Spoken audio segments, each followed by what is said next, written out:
मुहावरा तो ये है कि सब धान 22 पसेरी। इसमें 22 को बदल के 18 कर दें तो मुहावरा भारत के जीएसटी सिस्टम पर भी फिट हो जाएगा।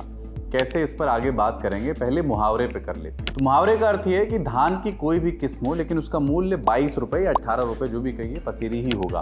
बेस्ट क्वालिटी का हो, निकृष्ट क्वालिटी का हो, कीड़े लगा हो, कोल्ड स्टोरेज वाला माल हो, फ्रेश माल हो, सब 22 रुपये पसेरी। ये मुहावरे का शब्दशः अर्थ है। आज के वीडियो में हम जानेंगे कि इस मुहावरे का उपयोग कैसे और कहाँ करना है और भारत में कौन सी ऐसी चीज़ें हैं जिन पर 18% जीएसटी लगता है तो बहुत सारे जानकारों को जचता नहीं है।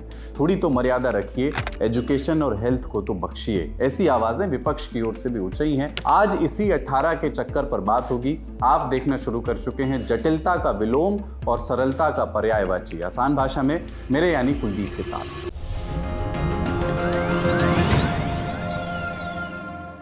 भारत में वाटर पार्क, लाइफ इंश्योरेंस और शिक्षा तीनों पर बराबर जीएसटी लगता है 18%। एक और उदाहरण समझिए, देश में फीफा से जुड़ी सेवाओं पर 0% जीएसटी है। फूफा नहीं अंकल, फीफा, वही फुटबॉल वाला। टैक्स तो वैसे फूफा पर भी लगना चाहिए, but let's focus on FIFA first.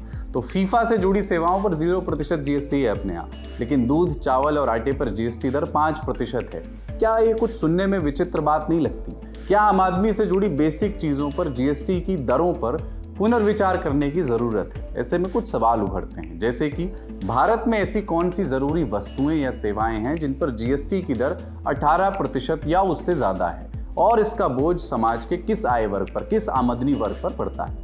Tax जो है, देखिए, एक ऐसा विषय है जिसमें सरकार और जनता दोनों ही सुधार चाहते हैं। बस दोनों के मकसद, दोनों के मोटिव अलग अलग हैं। आप सरकार से लेना चाहते हैं और सरकार आपसे। आशिकी, सब्र, तलब एंड तमन्ना बेताब। सरकार चाहती है कि टैक्स का जो सिस्टम है वो इतना स्मूथ हो जाए कि आसानी से टैक्स कलेक्ट हो जाए और जो भर रहे हैं उनकी पहचान हो सके, उनका एक डेटा हो। और पब्लिक क्या चाहती है? वो बहुत सिंपल चाहती है कि जास्ती टैक्स अपने को भरना ना पड़े। इतनी ही जीएसटी की कथा है। आप जो भी खरीदते हैं, मिसाल के तौर पर माचिस जैसी वस्तु जिसको कहते हैं गुड्स, या फिर ट्रेन के टिकट जैसी सेवा यानी कि सर्विस, इन दोनों ही तरह की चीज़ों पर केंद्र और राज्य की सरकारें अलग अलग टैक्स लिया करती थी। पहले बिजनेस, फाइनेंस वगैरह की पढ़ाई करने वाले भी सारे सेस और टैक्स नहीं गिना पाते थे। तो एक्साइज ड्यूटी और सर्विस टैक्स जो थे वो केंद्र सरकार की जेब में जाते थे और इसके अलावा कुछ टैक्स थे जैसे कि VAT, entertainment tax, luxury tax, lottery tax और एंट्री टैक्स जो प्रदेश सरकार के खाते में जाते थे। फिर साल आया 2017, 30 जून की रात 12 बजे संसद का सेंट्रल हॉल लोगों से खचाखच भरा हुआ था। प्रधानमंत्री नरेंद्र मोदी और तत्कालीन राष्ट्रपति प्रणब मुखर्जी ने बटन दबाया और ये प्रतीक था कि भारत के टैक्स सिस्टम में एक बड़ा बदलाव होने जा रहा है और इस बदलाव का नाम था GST, goods and service tax, जिसे लागू करते वक्त दो मुख्य दावे उस समय किए गए। एक, वन नेशन वन टैक्स, यानी पूरे देश में एक सी समान टैक्स व्यवस्था होगी। दूसरा, जनता को वस्तुओं और सेवाओं पर लगने वाले टैक्स का बोझ कम किया जाए, कम करना ये उसका मकसद था। अब जीएसटी में भी 3 तरह के टैक्स हैं। सीजीएसटी यानी central goods and service tax, SGST यानी states goods and service tax जो स्टेट्स के खाते में जाता है, और आईजीएसटी यानी integrated goods and service tax. मेरी किस्मत में टैक्स अगर इतने थे, अर्निंग सोर्स भी यारब कई दिए होते। बहरहाल इन तीनों को समझते हैं आप दो उदाहरणों से। मान लीजिए उत्तर प्रदेश के कानपुर में बना हुआ सामान लखनऊ में बिक रहा है, मानी उसी राज्य में सामान बना और उसी राज्य में बिक गया, तो उस पर सीजीएसटी लगेगा और एसजीएसटी लगेगा। कुल जीएसटी को आधा आधा सीजीएसटी और एसजीएसटी में बांट दिया जाता है। सीजीएसटी केंद्र सरकार ले लेती है, एसजीएसटी जो है वो राज्य सरकार के पास चला जाता है। अगर कानपुर से निकला सामान दिल्ली में बिके तो इस पर आईजीएसटी लगेगा। आईजीएसटी यानी integrated goods and service tax. अब इस पर एसजीएसटी और सीजीएसटी नहीं लगेगा। नियम के मुताबिक जहां सामान बिका है, केंद्र सरकार उस राज्य को आईजीएसटी का कुछ हिस्सा ट्रांसफर करेगी। इस केस में ये हिस्सा दिल्ली को मिलेगा। इसको इम्प्लीमेंट करने के लिए सरकार ने एक पूरा सिस्टम बना रखा है। माने सरकार के लिए तो चीजें आसान हो गई, व्यापारियों के लिए भी एक सिस्टम काफी हद तक सिस्टमैटिक हो गया, लेकिन जनता अब भी जीएसटी के अलावा कई और तरह के टैक्स दे रही है। कुल मिलाकर कहें तो जो पहला दावा था वो पूरी तरह से अब तक सिद्ध नहीं हो पाया है। अब बात करते हैं दूसरे दावे की। जब ये आया था जीएसटी, तो जो दूसरा दावा किया गया था वो था कि टैक्स का बोझ कम किया जाएगा।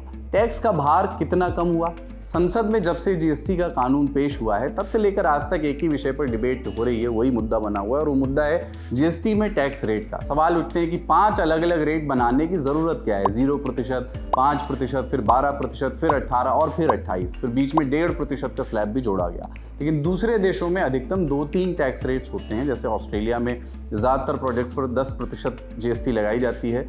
इस बात पर देश की सरकार ने अपना तर्क दिया। उनका कहना था कि हर चीज़ पर एक बराबर टैक्स लगाना गलत है। तर्क में दम भी है, जैसे दवाई और कार पर एक बराबर टैक्स नहीं हो सकता। लेकिन सवाल तब उठता है जब कुछ फैसले इस तर्क को ध्वस्त कर देते हैं। पर एक पैमाना तो होना चाहिए कि अमुक तरह की चीज़ें निचले टैक्स स्लैब में होंगी और अमुक तरह की ऊपर के। लग्जरी और ज़रूरत में एक स्पष्ट लकीर होनी चाहिए। इसे अच्छे से समझते हैं। लाइफ और हेल्थ इंश्योरेंस पर 18% जीएसटी है इस समय, जो एक नागरिक के लिए बेहद ज़रूरी है। कोई चाहे तो पूछ सकता है कि क्या सरकार लोगों को अपना जीवन और स्वास्थ्य सिक्योर करने से डिस्करेज कर रही है 18% जीएसटी लगा के? इसी समय जबकि सरकार ने वाटर पार्क जैसे विशुद्ध मनोरंजन वाली चीज़ पर उतना ही टैक्स 18% का टैक्स रखा हुआ है। जीएसटी लागू होने से पहले लाइफ इंश्योरेंस पर 15% का सर्विस टैक्स लगता था, जो जीएसटी आने के बाद टैक्स बढ़ गया, अब 18% हो गया।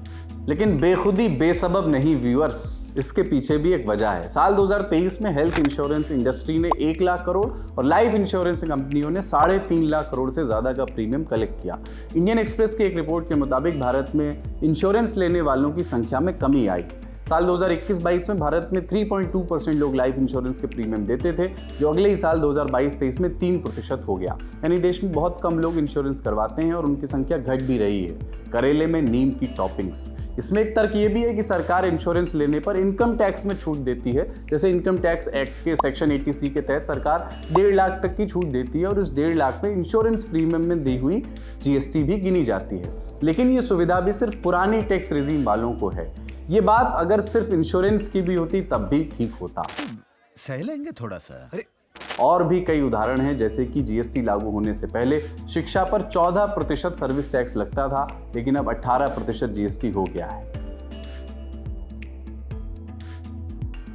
18% के टैक्स ब्रैकेट में और कौन सी चीजें हैं, उस पर भी गौर फरमाइए। इरशाद का नाम न लेना, इंडेक्सेशन लेकर भागा है, अभी बड़ी मुश्किल से लौटा करके गया है। बिजली बनाने और उसे सप्लाई करने पर 18% जीएसटी है। हालांकि अभी ये सिर्फ कमर्शियल प्रॉपर्टी पर ही लागू होता है, जैसे कि मॉल। इसके अलावा सोलर या विंड पावर प्लांट इंस्टॉल करवाने और रिसर्च एंड डेवलपमेंट की सर्विस देने पर भी 18% जीएसटी है। एनर्जी ट्रांजिशन और क्लाइमेट चेंज से बचने के लिए सोलर प्लांट्स और विंडमिल्स की ज़रूरत है।